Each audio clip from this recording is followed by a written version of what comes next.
music inspired by or composed after a stroke. And the subtext, interestingly, is hope.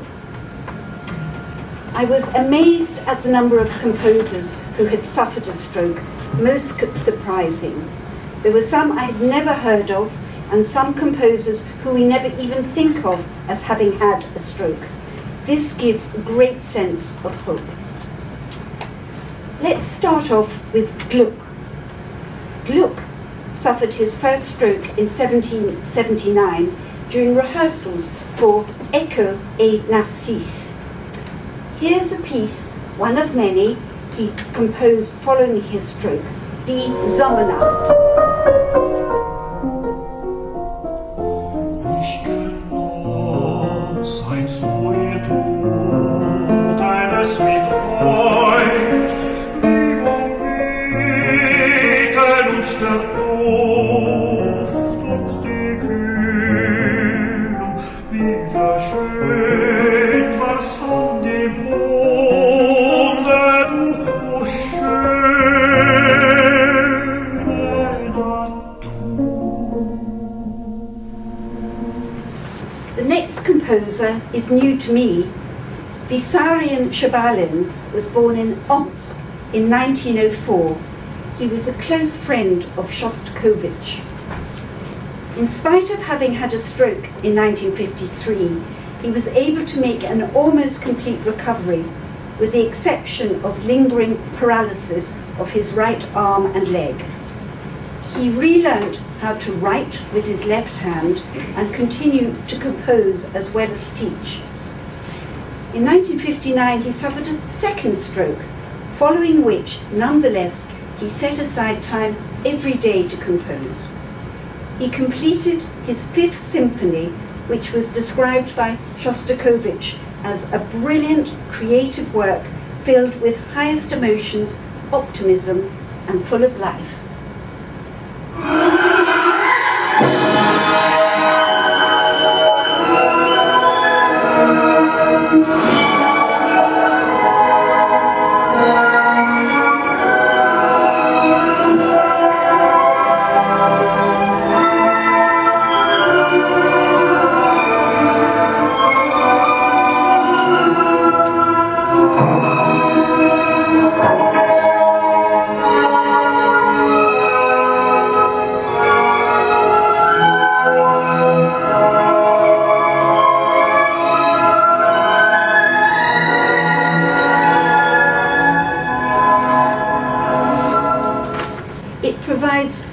Stroke victims that, in spite of the odds, Schabalin was able to continue to create music and express himself through composition.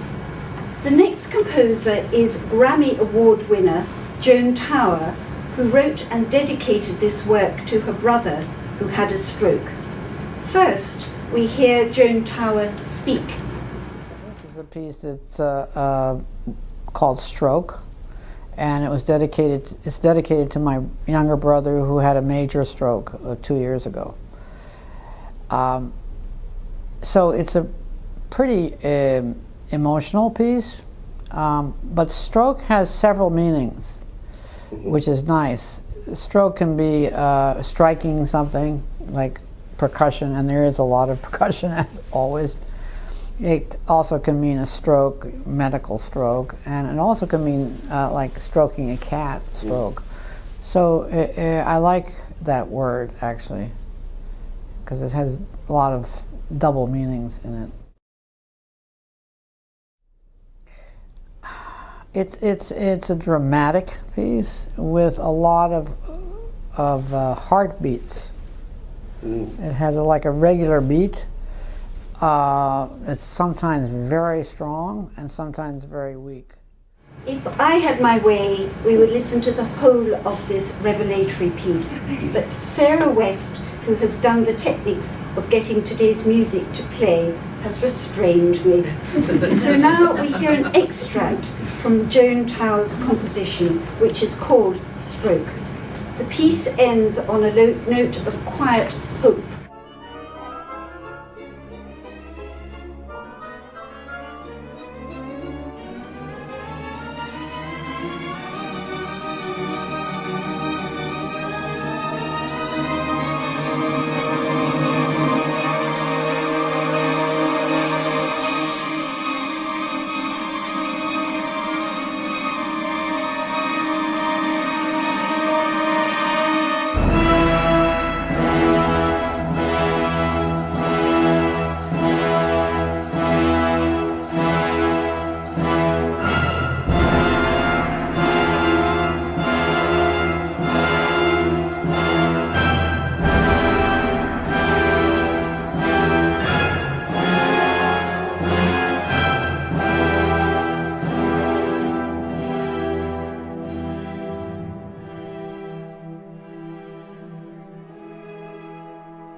to Benjamin Britten. He had an operation in 1973 to replace a failing heart valve. The replacement was successful, but he suffered a slight stroke, affecting his right hand. He could not stretch out his arms, leaving him unable to work on large manuscripts, and the stroke removed his ability to sense where his right hand was. Knowing intuitively where his hand was on a piano was impossible. He creatively adapted his working life to his changed circumstances. Physical infirmity and disability had to be dealt with. He composed smaller scale works. He conserved his limited physical and mental energies for composition. He compensated for his stroke impairment by composing, say, for the harp instead of the piano, or by composing a string quartet because it needed only 4 staves of music at a time when he had no energy to complete a page of full score. Britten's recent biographer, Paul Kildare, said that instead of decline, these last were years of unfettered brilliance, of inspiration at every turn, and of notebooks brimming with plans and ideas. Those adaptations as a professional working composer were what saw him through to the end. His self-identifying as a working composer provided the sustaining raison d'être. His last work was Welcome Ode for Children's Choir and Orchestra. Here it is, and very lively it is too.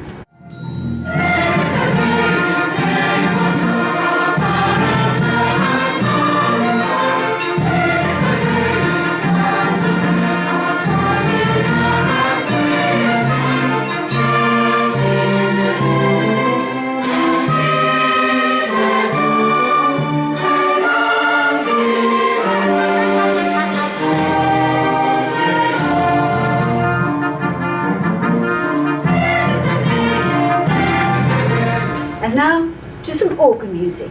Jean Longley. He suffered a stroke at age 77 in 1984, having been blind since the age of 2 or 3. After his stroke, understanding more complex orders and speaking letter names was impossible. He could, however, sing the letter names. He was diagnosed with Braille agraphia, which means he had extensive difficulty writing and spelling. Interestingly, all his musical abilities still seemed to be intact. He could still sing a melody, execute scales and modulations, both decode and play from musical Braille notation, and compose music in Braille, often still incorporating name motifs in post-stroke pieces. Here's a snippet of Fantasy on 2 old Scottish themes for the organ, composed in 1986, only 2 years after his stroke.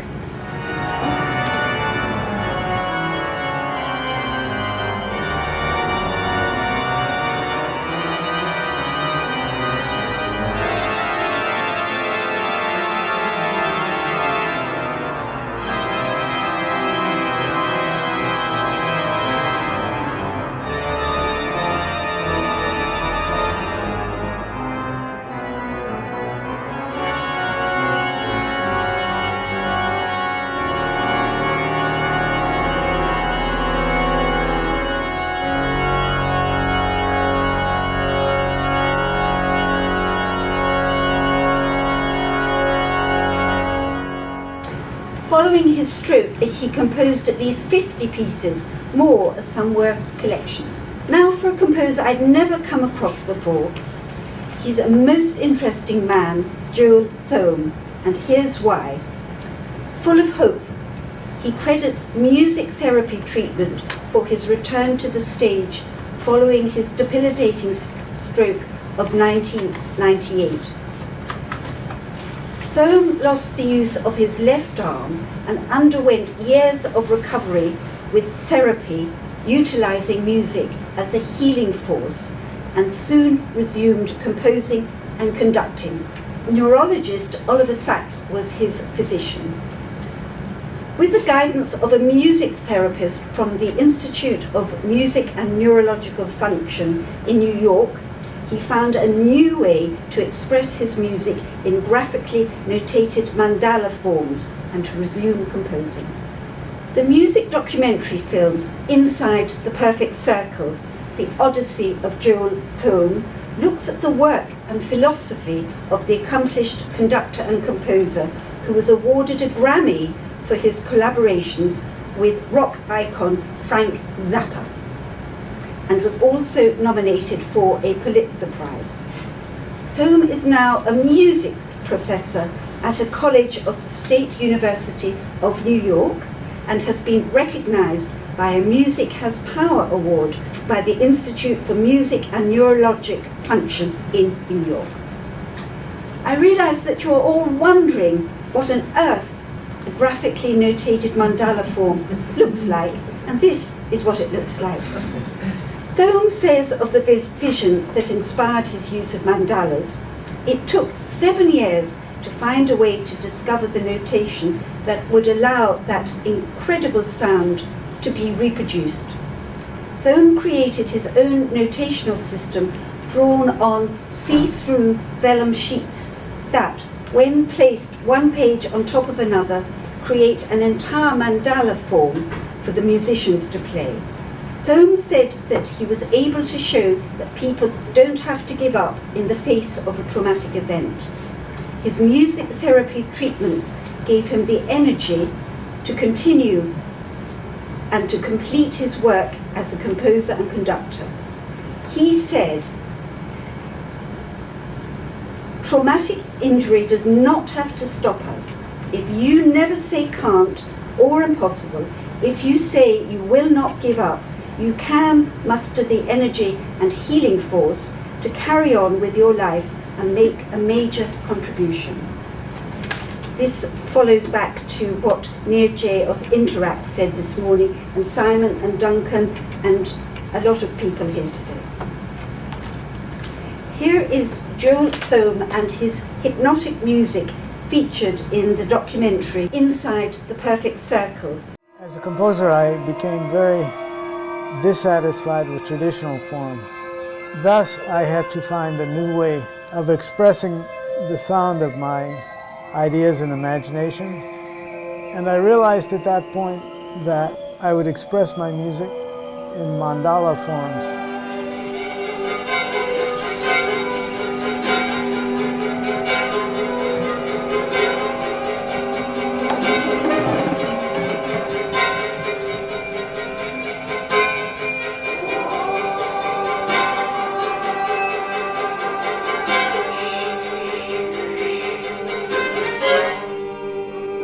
There's an underlying message behind the music that if people just give it a chance, there's something deeper there to be heard, felt, seen, to become known and made conscious of.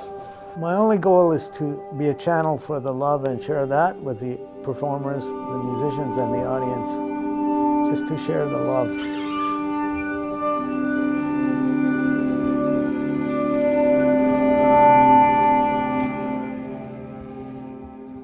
Now, here's a bit of a surprise. Handel.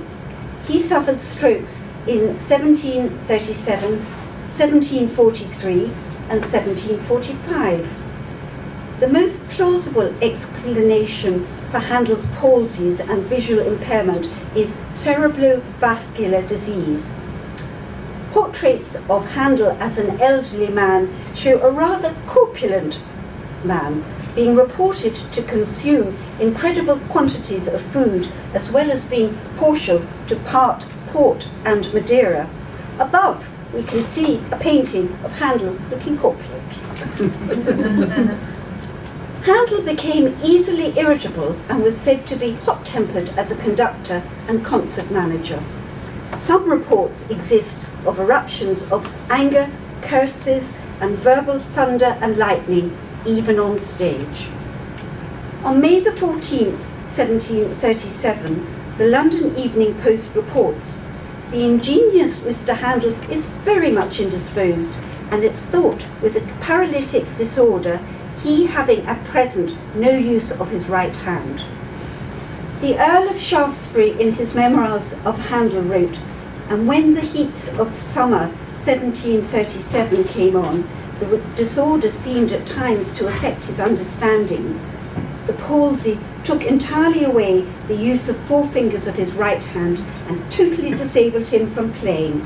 In 1742, an interesting remark can be found in the composer's own hand, which translates as, "This is as confusingly written as my head feels, and I didn't want to make somebody copy it."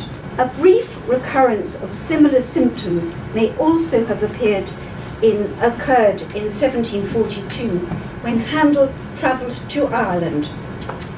English oboist Simpson remarked, discovered only in 1985, when Handel was in Dublin, he was attacked by another paralytic stroke while he was at dinner with my father Dubourg.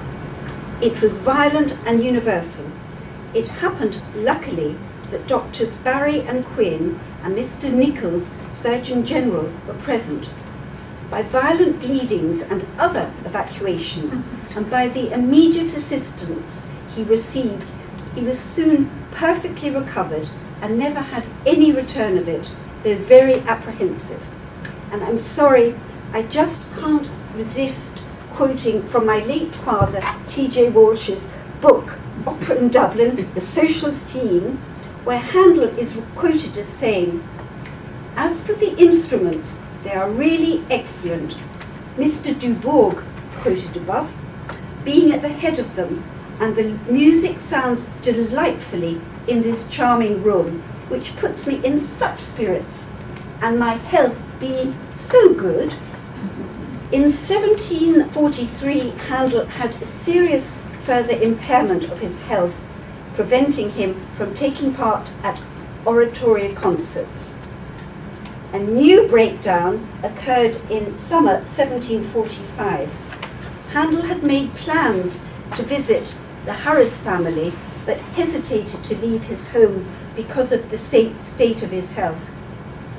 On October the 24th, Lord Shaftesbury states in a letter to his cousin, James Harris, "Poor Handel looks something better.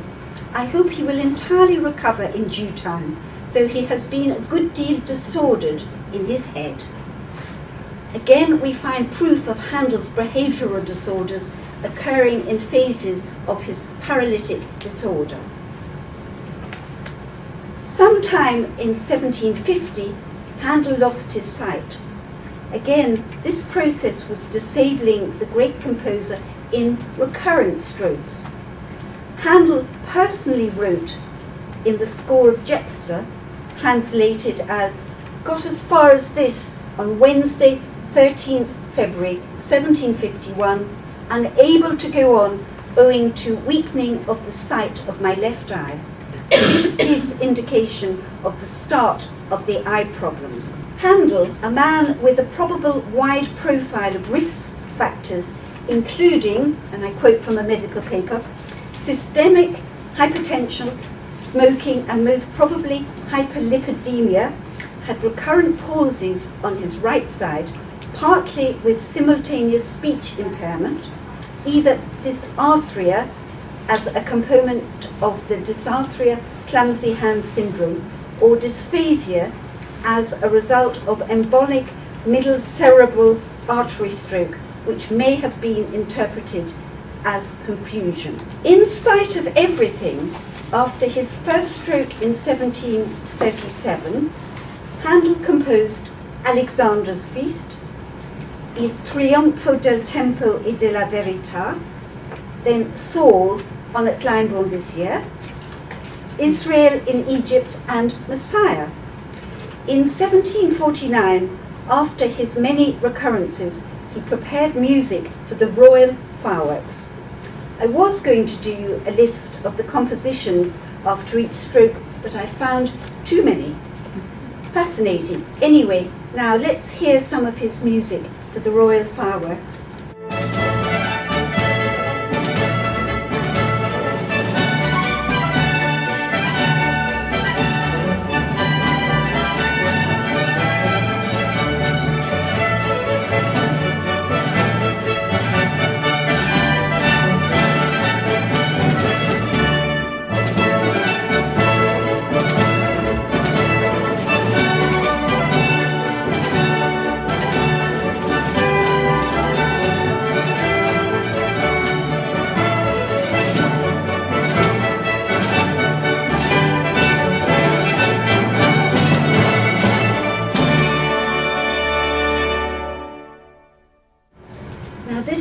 last composer, another unusual stroke work, Brett Dietz's opera Headcase. The libretto of Headcase comes from a journal that Brett Dietz kept in 2002. In that year, at the age of 29, he had a stroke. He was completely mute and suffering from paralysis when admitted into the hospital. The doctors told his family that there was very little hope for a complete recovery. However, he did recover, and during this, he experienced many things such as dyslexia, obsessive-compulsive disorder, bouts of what he believed to be schizophrenia, insomnia, and an eerie ability to remember long-forgotten childhood events. These problems were probably caused by the location of the clot in his left frontal lobe. This area of the brain is our emotional and expressive core. It was a completely terrifying experience that lasted around 2 months. His neurologist told him to write a book about his experience. Being a composer, though, he decided to write a piece of music instead. To accompany the music, Brett showed his MRI scans and writings from his hospital bed. His opera Headcase was premiered in 2006. It relives the story of his stroke. There is a kind of mystery in Headcase which propels the drama. In Please Try to Count, the patient responds 1/1, 1/2, 1/3. It eventually becomes clear that he's thinking with the musical portion or portions of his brain, and that the fractions represent meter or time signatures.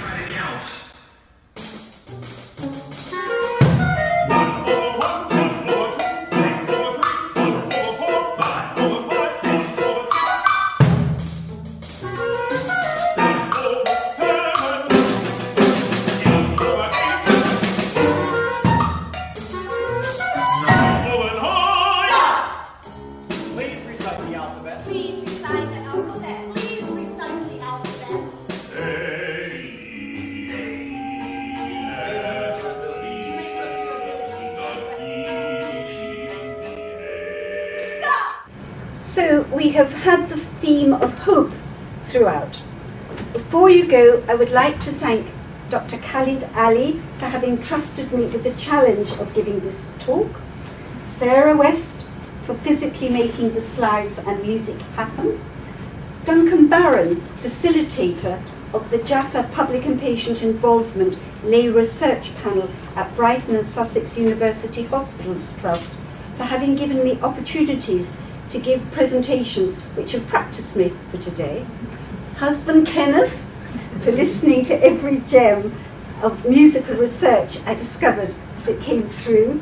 And thank you, the audience, for all you do to make life better for those with strokes. And to send you on your way, here's a short jolly piece by Brett Dietz. Thank you.